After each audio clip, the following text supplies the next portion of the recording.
Hi BookTube, it's Peg. I'm back here at the History Shelf again. This video, I'm not sure if I'll need to make two videos, but I've had a lot of new arrivals lately, history book arrivals that I would like to share with you. There's quite a few, so I won't have a lot of time to read a description of every single one, or I might just save half for another day. You know, something else to look forward to. I don't want to make an overly long video. But anyway, yes, a lot of history in this new arrivals video. Again, I haven't, it's been about 10 days, 10 days to 2 weeks where I haven't really showed you the books I've been getting in the mail. They're just been kind of piling up a little. And I still need to do my New York Review of Book Classics book haul. I had a recent one. It's about 5 volumes, I think, maybe 4 or 5. It was the last of their winter sale, so I thought I'd just take advantage of the 50% off that they offered. Well, let's just dive right in, shall we? I've gotten a few books from few books from publishers and a couple that I've ordered. And one was a gift from my brother-in-law. So let's just start with, gosh, I don't even know where to begin. I'm just going to start from the top. This book I'm very excited for. I believe it just came out. Highly blurbed by all the authors I really love. You guys know I love Middle Eastern history, and I think it's the first of its kind about this guy. This is from Tim Duggan Books. I'm not sure if that's an imprint of... It says Tim Duggan Books, but I think... imprint of Random House. So, Random House. I'm so excited, and I will be sharing with you my thoughts on this book. This is MBS. Look at this just very striking cover. Very simple. There he is. Do you not know who this is? Well, this is Mohammed bin Salman. Since this is a new book, let me just read you a quick synopsis. When King Salman of Saudi Arabia ascended to the throne in January 2015 and began bestowing enormous powers on his 29-year-old son, Mohammed bin Salman, it sent minds reeling. Given Saudi Arabia's importance as the wealthiest country in the Middle East and a key partner of the West, foreign officials, journalists, experts, and spies had long scrutinized the Saudi royal family to anticipate who might come to power in the future. And MBS, as he was known, had remained far off the radar. Who, they wondered, was this inexperienced young prince who swiftly asserted his control over the kingdom's oil, military, finances, and domestic and foreign policy? And could he be trusted? As a longtime Middle East correspondent for the New York Times, Ben Hubbard closely tracked MBS's trajectory to shed light on the man and the critical country he controls. A story now revealed in MBS, The Rise to Power of Mohammed bin Salman. This came out March 10th. Yes, and it's by Ben Hubbard. It's interesting that it's that nowhere on the cover is the author's name, but it is, on the spine. We've got blurbs by Lawrence Wright of Looming Tower and Going Clear fame, who also has a new, I think it's his first novel ever, and Steve Donahue showed it on his channel on just a recent video, about a pandemic, of all things, and I think I want to read that one. So I love Lawrence Wright's work. Robert D. Kaplan, I've shown on this channel, The Revenge of Geography, Coming Anarchy, ton of other books, Balkan Ghosts, I believe he wrote. He is given a blurb for this book. Adam Hochschild, who wrote King Leopold's Ghost, which has seen a resurgence of interest lately. Scott Anderson, who wrote the recent book on Lawrence in Arabia. So I am fascinated by, again, Middle Eastern history, but it all ties in as well into my minor in dictators and strongmen. It's an unofficial minor, but and it applies to all regions. So it's not just Stalin and Hitler.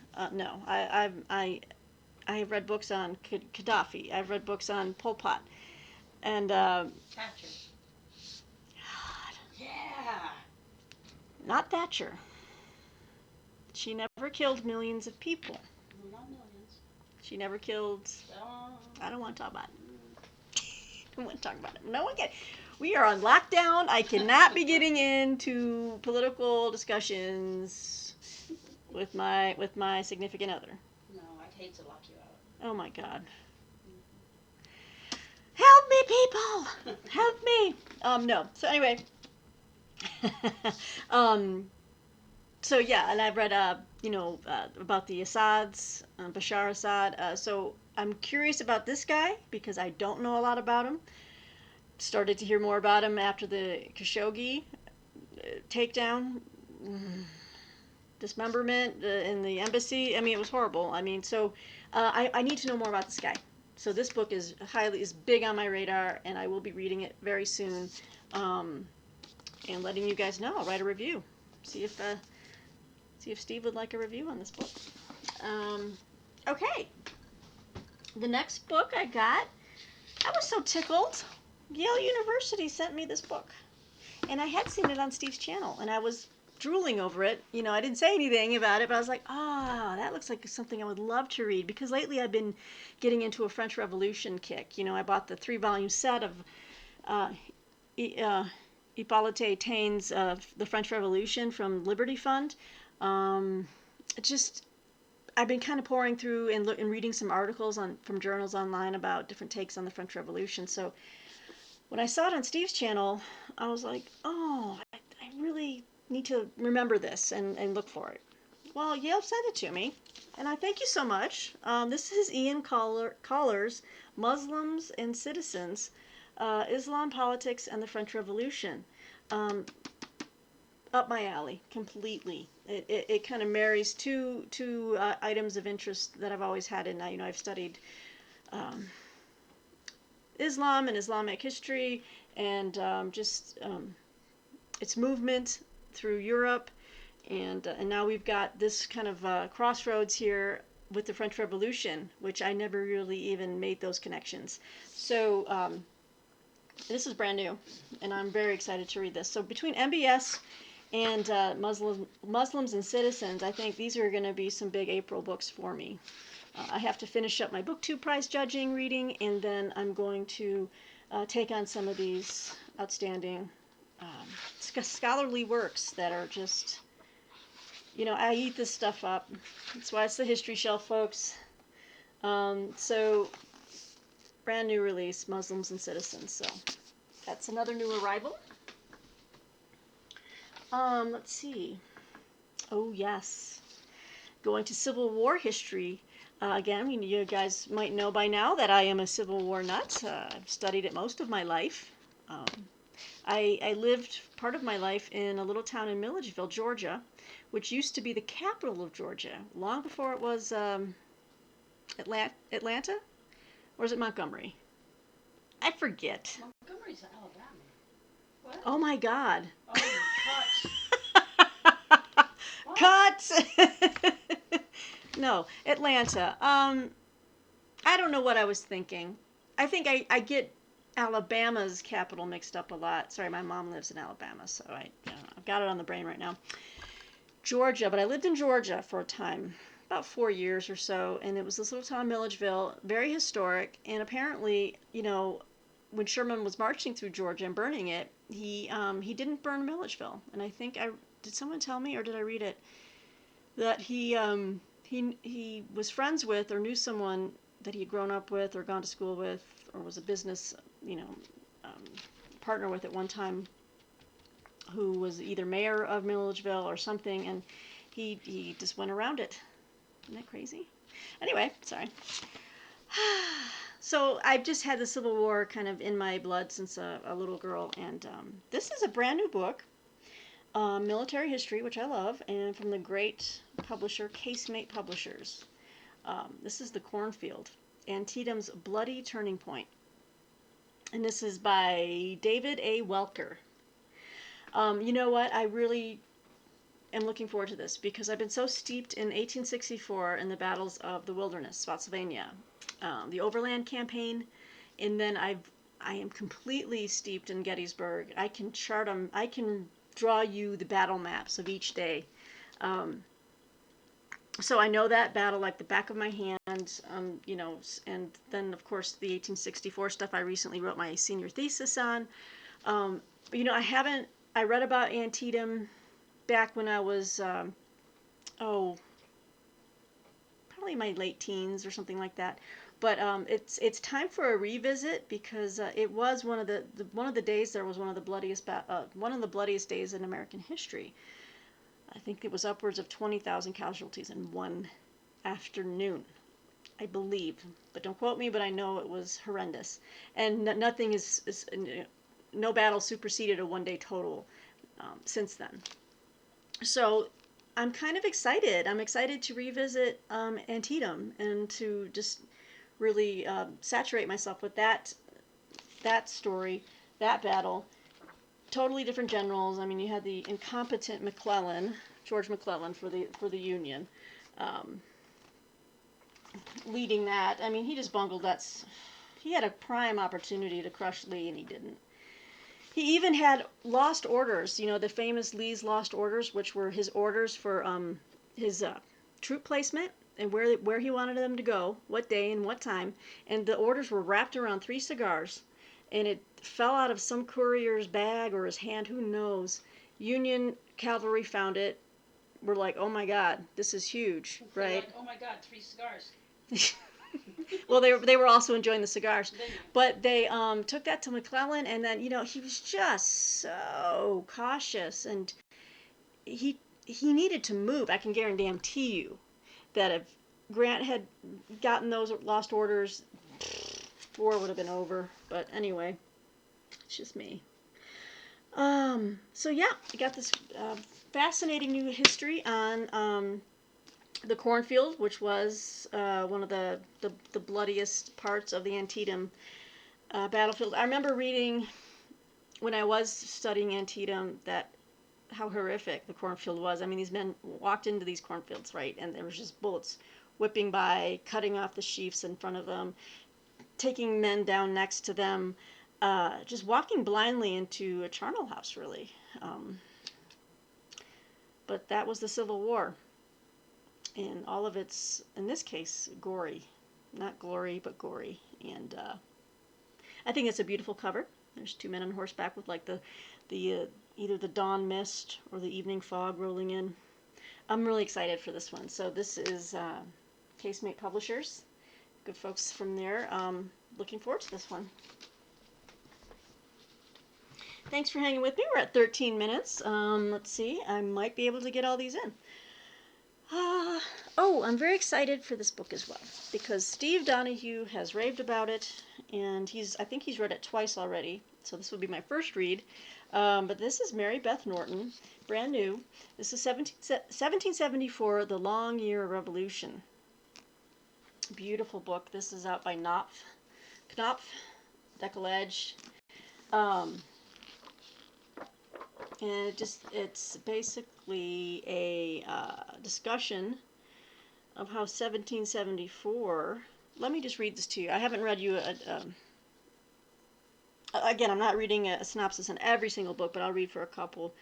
From one of our most acclaimed and original colonial historians, Pulitzer Prize finalist and past president of the American Historical Association, a groundbreaking book, the first to look at the critical long year of 1774 and the revolutionary change that took place from December 1773 to mid-April 1775, from the Boston Tea Party and the First Continental Congress to the battles of Lexington and Concord.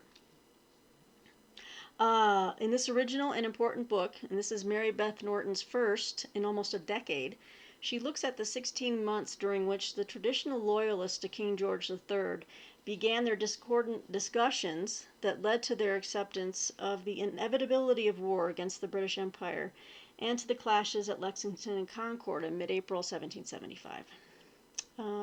Drawing extensively on contemporary pamphlets, newspapers, and personal correspondence, Norton writes not only of Massachusetts, but of all the colonies from Maine to Georgia, reconstructing colonial political discourse as it happened, and showing the vigorous campaign mounted by conservatives criticizing congressional actions. By then it was too late, In early 1775, governors throughout the colonies informed officials in London that they were unable to thwart the increasing power of the local committees and their allied provincial congresses. Although the Declaration of Independence would not be formally adopted until July 1776, Americans had in effect declared independence even before the outbreak of war in April 75 by obeying the decrees of their new provincial governments rather than of colonial officials. It's a fascinating take on that.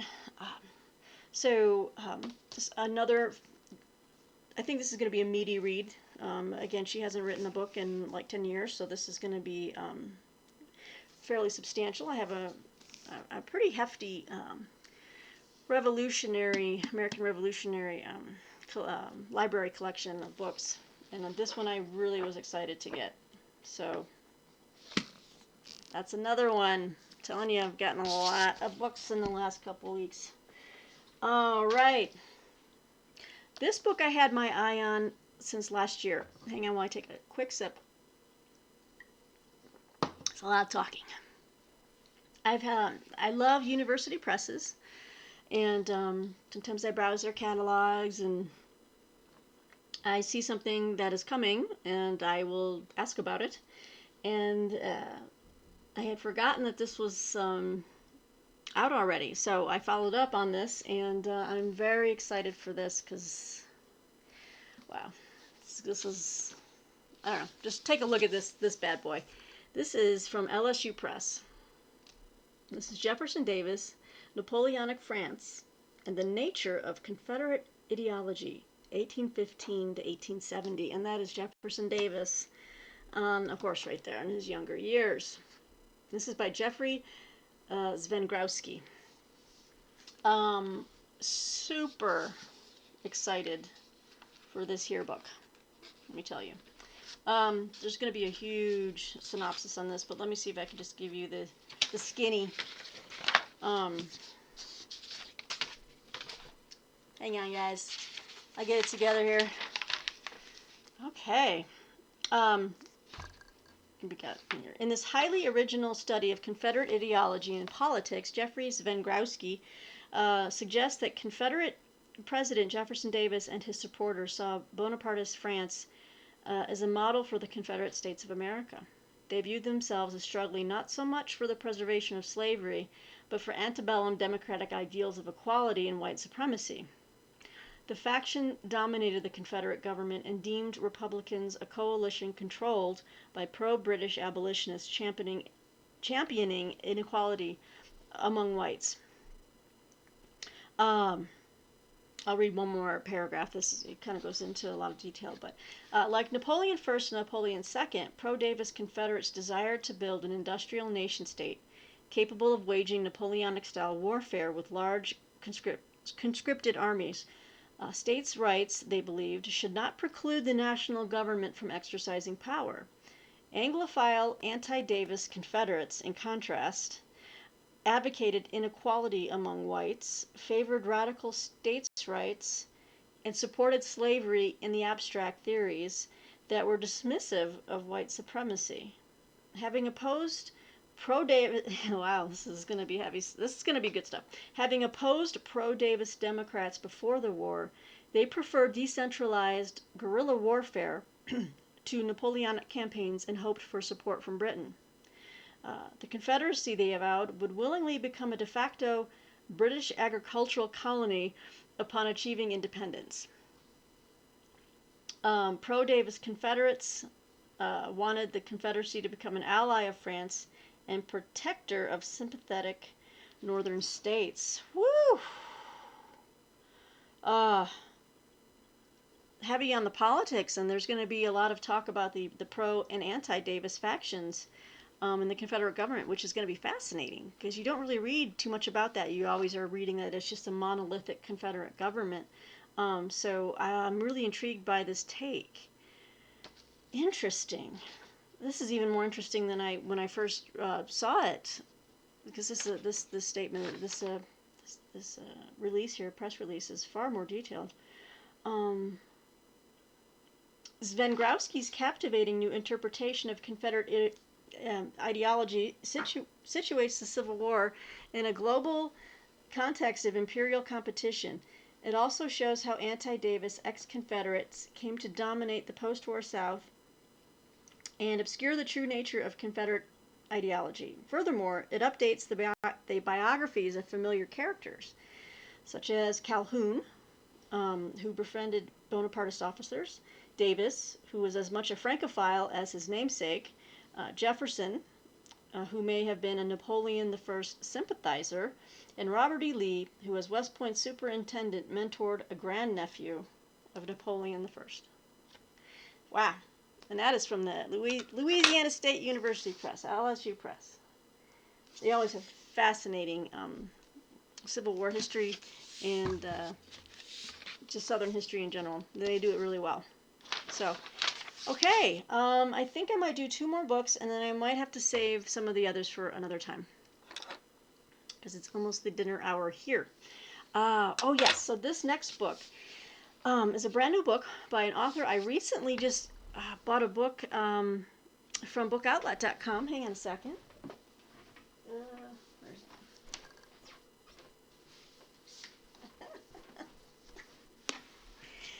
Joseph Whelan. I own several of his books that he has on the Civil War, but he also wrote, I believe he had written on the Civil War. It's a very familiar name. Yes, Jefferson's War and Terrible Swift Sword. I have those too.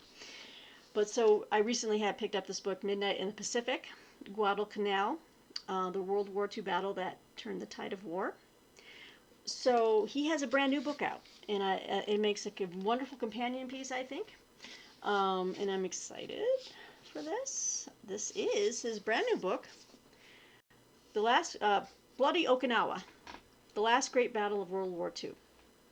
This is by Hachette Books. Yes, Hachette Books. This obviously is all about Okinawa, but he's a great writer, and I'm sure I haven't read Midnight in Pacific yet, but I'm gonna read these two, I think, back to back. But he's written wonderfully on the Civil War, so I trust his writing and his scholarship. Let's see here. Let's see. On Easter Sunday, April 1st, 1945, more than 184,000 U.S. troops began landing on the only Japanese home soil invaded during the Pacific War. Just 350 miles from mainland Japan, Okinawa was to serve as a forward base for Japan's invasion in the fall of 1945. Nearly 140,000 Japanese and auxiliary soldiers fought with suicidal tenacity from hollowed-out, fortified hills and ridges. Under constant fire and in the rain and mud, the Americans battered the defenders with artillery, aerial bombing, naval gunfire, and every infantry tool. Waves of Japanese kamikaze and conventional warplanes sank 36 warships, damaged 368 others, and killed nearly 5,000 U.S. seamen. When the slugfest ended after 82 days, more than 125,000 enemy soldiers lay dead, along with 7,500 U.S. ground troops. Tragically, more than 100,000 Okinawa civilians perished while trapped between the armies. The brutal campaign persuaded U.S. leaders to drop the atomic bomb instead of invading Japan. So utilizing accounts by U.S. combatants and Japanese sources, Joseph Whelan endows this riveting story of the war's last great battle with a compelling human dimension.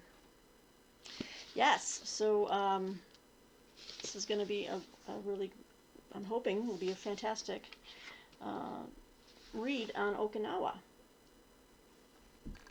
Was it Letters? What was the Clint Eastwood movie? Letters from Okinawa? Or, no, wait. It was Flags of Our Fathers and But it was... Letters from Iwo Jima? No. Oh, Letters from Iwo Jima? No, wait. Find that out for me. But it was about the battles in Okinawa, and he told it from the Japanese viewpoint, which I thought was outstanding. Again, this is Bloody Okinawa by Joseph Whelan. My last book that I'll show is a very interesting. Again, it was one of those books that I had scouted out last year sometime, and it was on my radar, and I was just following up recently, and I'm like, or actually, I got an email from the guy, and he remembered me, and he's like, this book is out, and I was like, would love it. I'd like to take a look at this. It's from Skyhorse Publishing. What was the name of it? Letters from Iwo Jima. Letters from Iwo Jima. Great movie. I highly recommend it. It's kind of it's hardcore. It's brutal, but I really recommend it because it tells it from the Japanese side, and that's really unusual. But really just makes you it humanized humanized our enemy in that war, so you can just understand that everyone was going through the same thing in just different ways. Anyway, last book on this new arrivals video is, and I knew Martine would enjoy reading this, A New Ireland. How Europe's most conservative country became its most liberal, by Neil O'Dowd. Is it pronounced Neil? Niall? Neil O'Dowd. Skyhorse Publishing. This came out, let me see here. So I thought it was interesting. I'm trying to learn as much as I can, because it's a fascinating country, and I'd like to visit Ireland someday. I know Martine would love to take me back there. This came out on March 10th. And let me just read you a little bit, since it's kind of new, and I don't think any of you have seen this before or heard about it. Oh, it's pretty on the back. Like a rainbow right over the town there. I'm not sure what town that is, but all right. This one says, "It's not your father's Ireland. Not anymore. A story of modern revolution in Ireland told by the founder of Irish Central, Irish America Magazine, and the Irish Voice newspaper." In a May 2019 countrywide referendum, Ireland voted overwhelmingly to make abortion legal. 3 years earlier, it had done the same with same-sex marriage, becoming the only country in the world to pass such a law by universal suffrage. Pope Francis's visit to the country saw protests and a fraction of the emphatic welcome that Pope John Paul's had seen 40 years earlier. There have been 2 female heads of state since 1990, the first 2 in Ireland's history. Prime Minister Leo Varadkar, an openly gay man of Indian heritage, declared that a quiet revolution had taken place. It had. For nearly all of its modern history, Ireland was Europe's most conservative country. The Catholic Church was its most powerful institution and held power over all facets of Irish life. But as scandal eroded the Church's hold on Irish life, a new Ireland has flourished. War in the North has ended. EU membership and an influx of American multinational corporations have helped Ireland weather economic depression and transform into Europe's headquarters for Apple, Facebook, and Google. With help from prominent Irish and Irish-American voices, like historian and best-selling author Tim Pat Coogan and the New York Times' Maureen Dowd, A New Ireland tells the story of a modern revolution against all odds. So, yeah.